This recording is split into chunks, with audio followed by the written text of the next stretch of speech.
guys, it's Cindy Leach, your polymer clay tutor. In today's studio tip, I'm going to show you 1,000,001 polymer clay earrings. Well, not quite 1,000,001, but a whole bunch of them. I was super busy this week and I was supposed to be getting some other samples ready, and I thought, what am I going to show you? And I was sitting there looking out the window and staring at a bunch of my earrings, and I thought, you know what?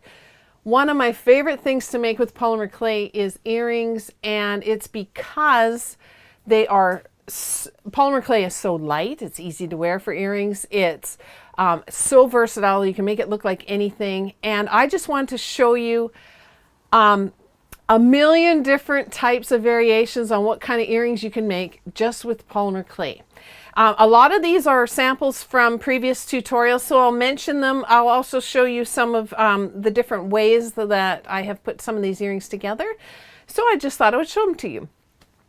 All right, so here they are. I've got whatever I could find just sitting around. These, other than the ones that are on the cards here in the middle, all the other ones are ones that I wear myself every day. I even am wearing a pair right now, which I'll pull out here to show you. And even these delightful little light earrings are made with polymer clay. The butterflies are made with polymerized fabric. And are these fabric? No, these ones were image transfers. But it's light, it's airy, and I put I did them on a homemade ear wire with some Swarovski crystals, and they just look really cute. There's just tons and tons of them here, so let me just run through them to show you what you can make. Now, the first little pair here are some very delicate little ones made with cane slices from the Parrot Tulip tutorial. But I took the ear wire, the wire that I put in through, instead of using a regular head pin, I torched a little copper wire head pin and made the wire come up shaped like a leaf, so it looked just like a tulip sitting on there. And I used little wire crimps here and just under the tulip to keep the tulip head from sliding down. These earrings here look really heavy, but because they're made of polymer clay, they're super light. They are made with the faux jasper tutorial, and I've got these little findings on the back that I found. They were earring findings that I just attached the faux jasper stone to, and then hung some little dangles from there with some real stone chips. These earrings here are made from the raindrops and foxglove tutorial, and they have a pretty little blended flower here with some little speckles on the inside, and they're quite simply done. I just used a jump ring and some closable whatever those kind of earring findings are. Now, the ones in the center here are all ones that I have put on cards to get ready to sell. Now, I do have a little tutorial somewhere in my videos showing how to make one of these earring cards. And I just use a die cutting machine and fold it a special way and cut it out and punch holes in it. And it's a great way to hang earrings on, whatever size that you have. I write on the back the name of the earrings if they have a name. This one I named Gossamer. Then I list out the different supplies used, and then the website, and on the front my signature. So I can get kind of a customized look. I can choose the handmade papers or the scrapbooking papers to go with the different earring styles, and it can make quite a unified look for your jewelry line if you have one.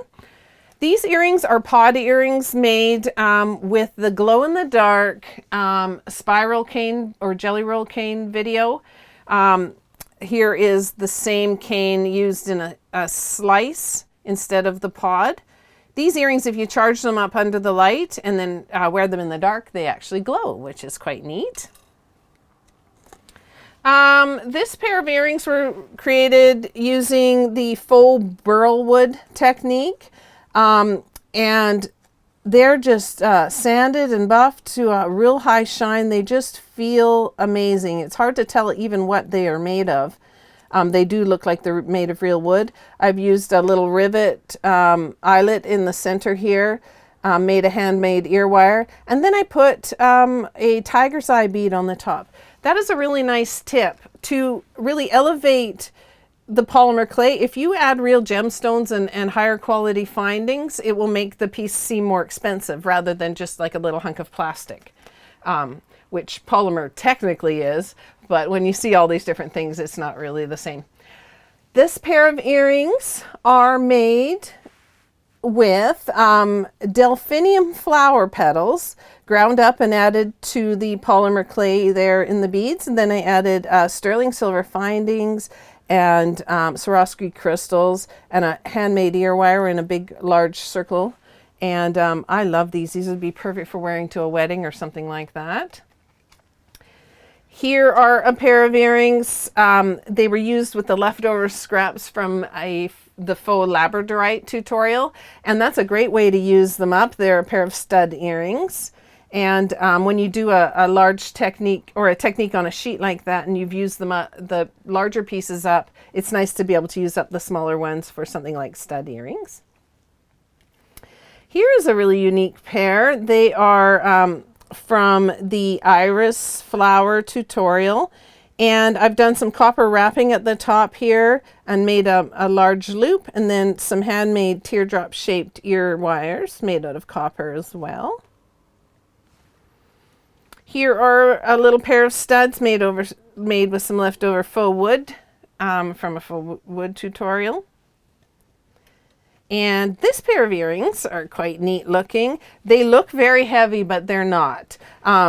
They have, I used the rose ear wires from one of my tutorials, and then this is a polymer clay bead that is from the texture tutorial, and it's done using string wrapped around the polymer clay and stuff like that, and it gives this really neat crackled deep texture.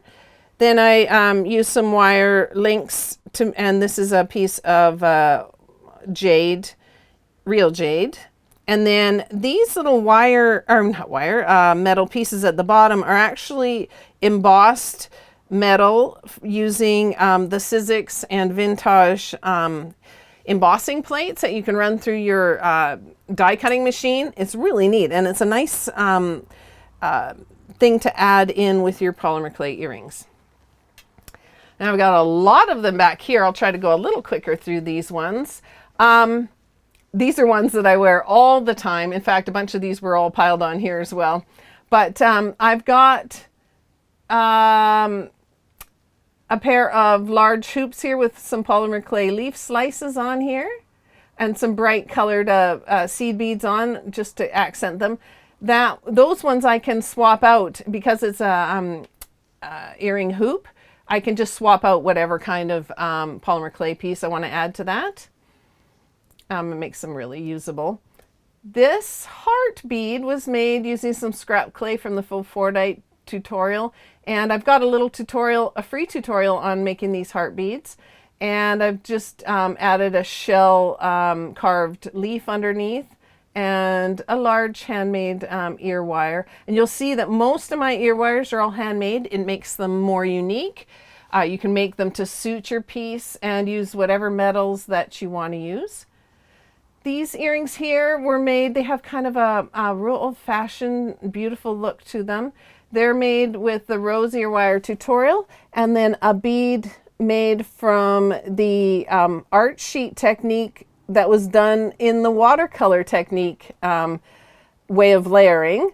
And then I've got some bead caps and stuff on the top and the bottom. They have a very antique-y look to them.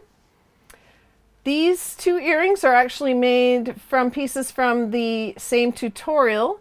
They're from the Shoreline bracelet tutorial. I had leftover pieces, so I made earrings. This is all polymer clay here, and it looks like a beach scene. So I added a freshwater pearl because that makes sense with the beach. And it has a large ear wire with a large loop and a long piece that comes down in behind. It's very cool looking. I wear those a ton. These were also done from the same series, but they were blended a little more, so the colors are more muted and more blended, less rocks and more just sort of painterly beach kind of scene to it. Also very pretty. These earrings here were made with the hollow lentil bead tutorial with the reptile cane. They are reversible, so you can actually just pop this around and wear it that way if you want. There's a lot of things that you could make, earrings that you could make that could be reversible. So think about that as far as your designs go.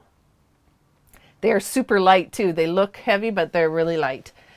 These earrings are made with the metal mocha-megane technique, and then they've got some little freshwater pearls underneath. They have a heavy kind of look to them, but they're light.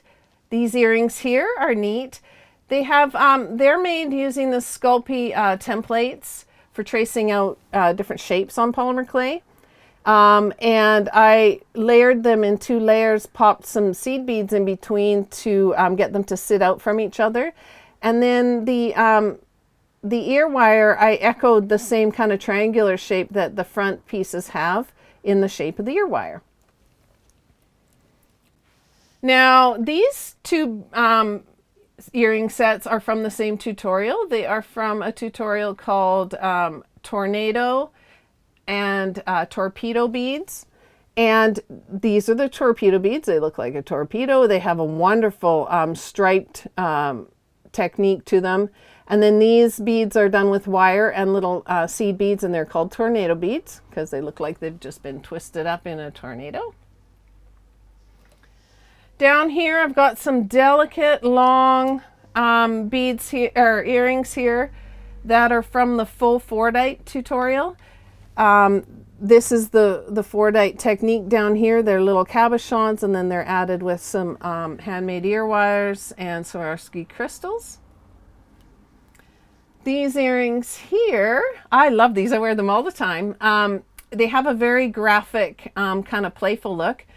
The hearts are made from the Street Hearts tutorial. And then I made ear wires using niobium wire that is colored using electricity. And then I did a nice big hoop at the bottom so this would have room to move.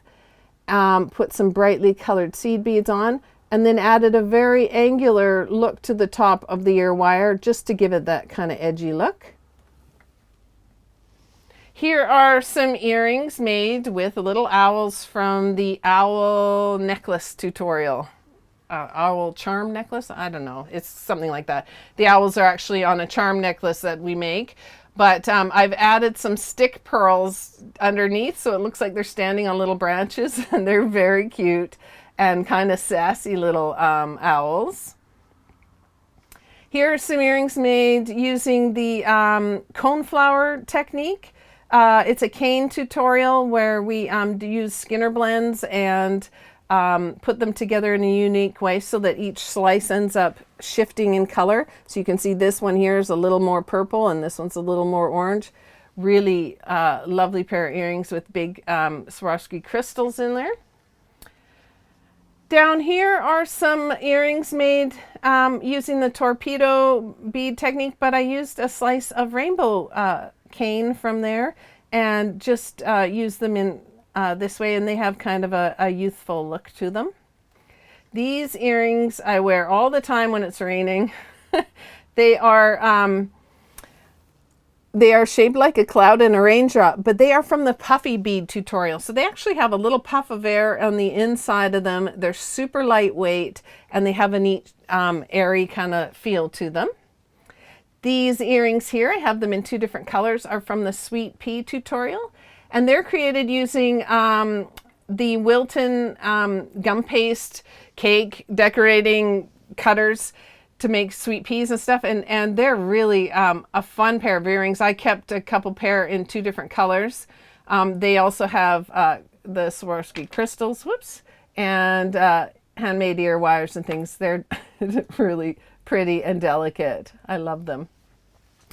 Now, I won't go in as much detail in these ones because we're starting to use up a ton of time, but there's lots here from lots of different tutorials.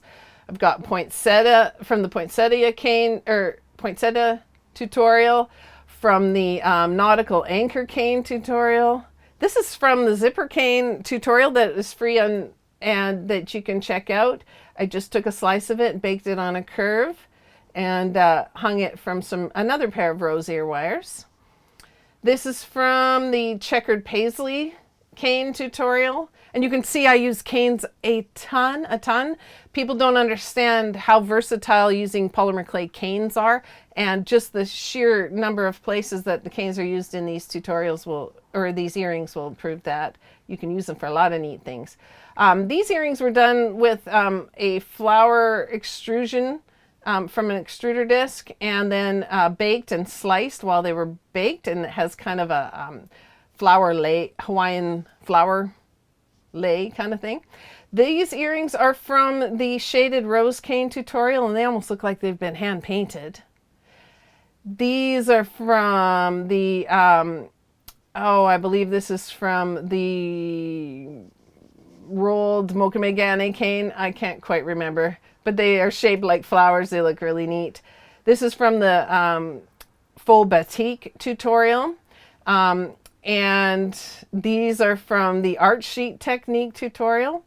Here's some neat little pumpkin earrings done from the pumpkin cane tutorial. And you'll see over here I have another pair of them, just in a larger size, and they look quite different. And you can use canes in lots of different sizes to get lots of different looks.